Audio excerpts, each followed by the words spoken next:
প্রতিষ্ঠা লগ্ন থেকে বাংলাদেশ কোস্টগার্ড দেশের সুবিশাল সমুদ্র, উপকূলীয় এবং নদী তীরবর্তী অঞ্চলের নিরাপত্তায় গুরুত্বপূর্ণ অবদান রেখে চলেছে। পাশাপাশি মৎস্য সম্পদ রক্ষায়, জাটকা নিধন প্রতিরোধ, মাইলিক সংরক্ষণ এবং অবৈধ জাল নিধনে প্রতিনিয়ত অভিযান পরিচালনা করছে।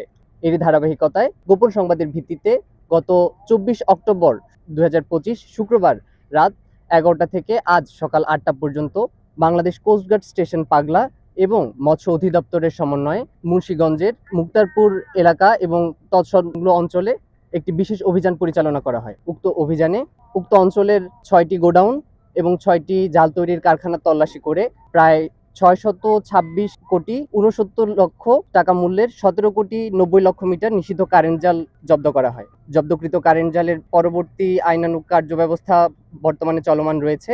মৎস্য সম্পদ রক্ষায় বাংলাদেশ কোস্টগার্ড ভবিষ্যতেও এ ধরনের অভিযান অব্যাহত রাখবে।